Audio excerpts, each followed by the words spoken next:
I'm a former Air Force vet, was with Metro for 20 years, and after I retired, I got to hang out at a coffee shop once, and Bob and Joe used to come to it all the time, so that's where we met, and we've been friends ever since. We have a lot of common interests. First of all, before we get started, I want to make some acknowledgments real quick. Barbara Miller's here. She helped Bob edit the book, so we wanted to say a word of thanks for her. Kevin Anderson is not here, but he was the one of the photographers. Denise Tracy,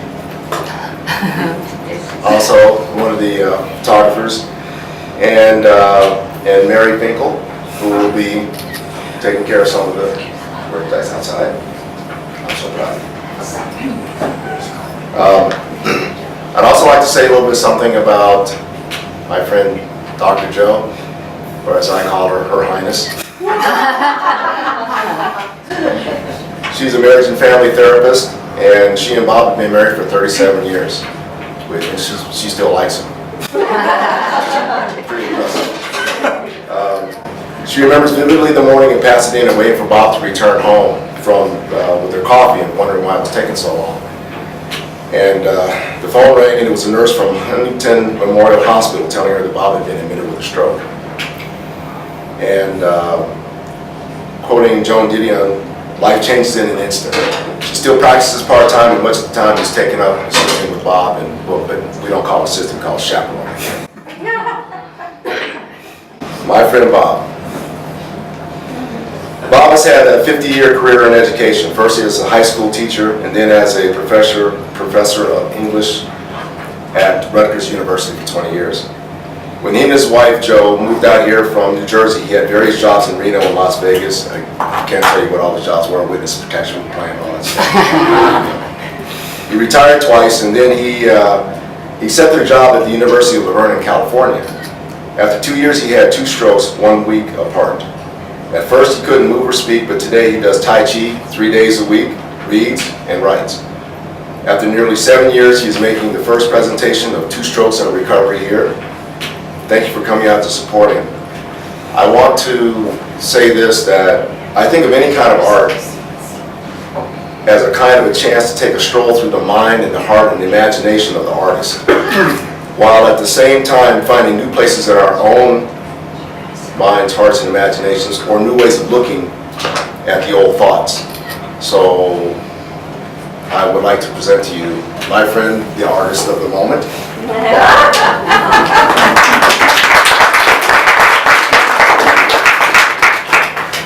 Thank you, sir. The wonderful introduction. 2 strokes and a recovery.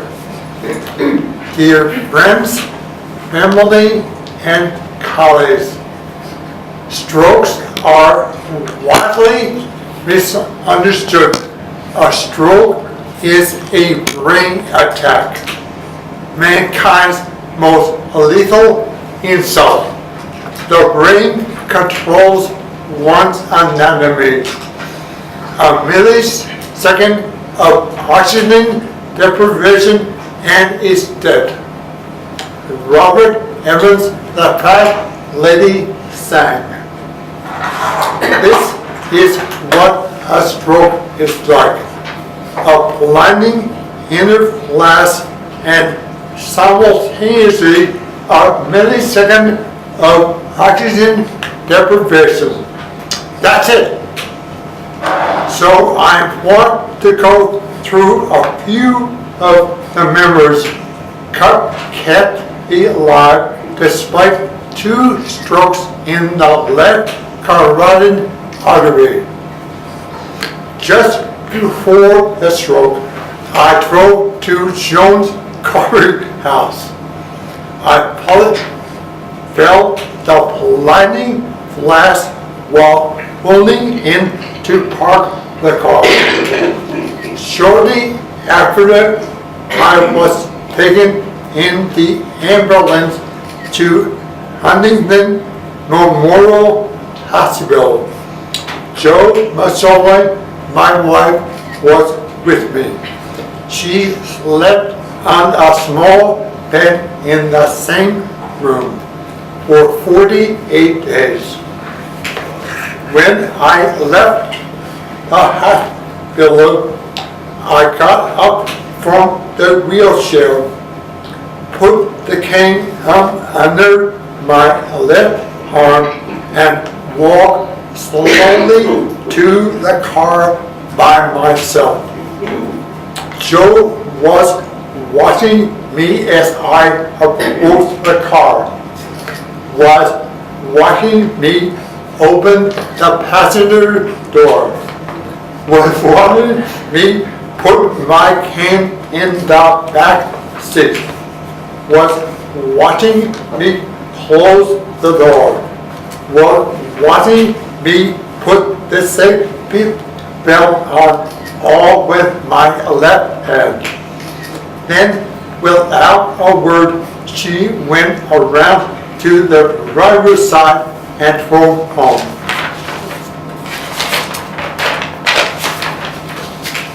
As an outpatient, twice a week I did speech therapy, occupational therapy, and physical therapy. 6 months later, Amy, the speech therapist, said that piece of your journey is now complete.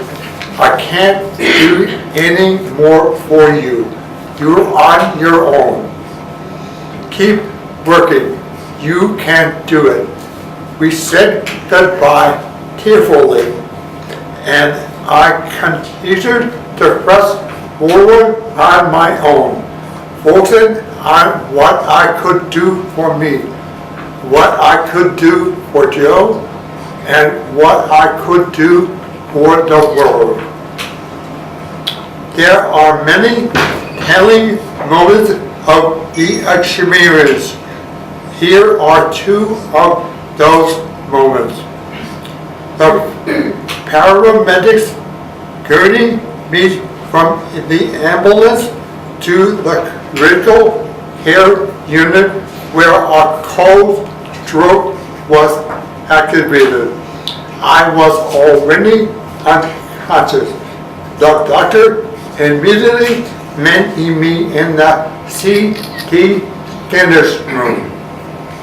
He ordered a CT scan, a CT angiogram, and a CT perfusion. Having looked at the study, he sent me back to the critical care unit. There I opened my eyes slowly. I was flat on my back, my right arm dead, and my right leg a bit dicey. I also became aware that my voice was mute. Just rolling my head from one side to the other.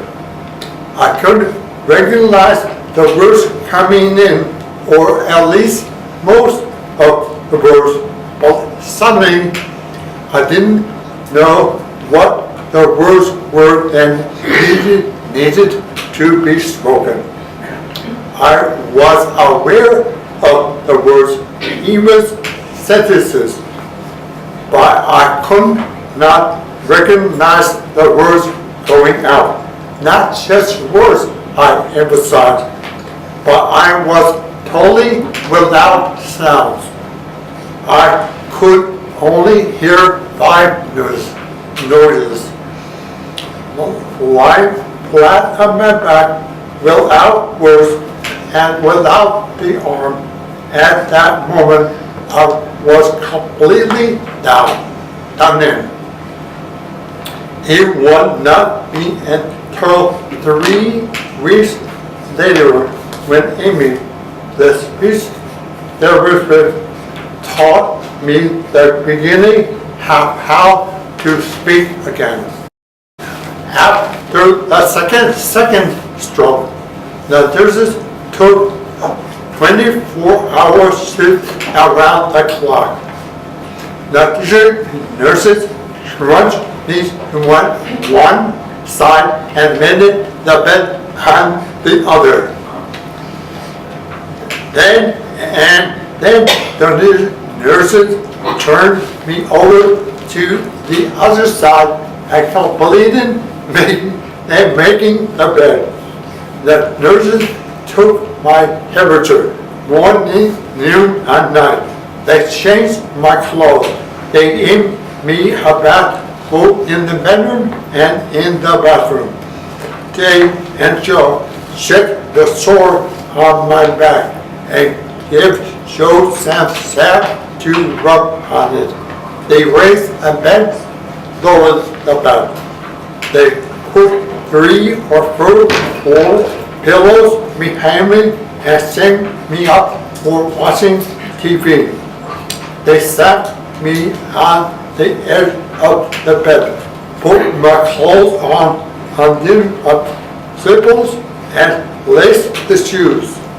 And when I was ready to take 3 or 4 steps to the wheelchair, after I got in, the nurse took me for a short walk out the door, down a hallway, around the corridor, and back to the room. There are many doctor's reports during my recovery, but I picked one. Date of consultation, 12/22/2009. That's when I had the first stroke.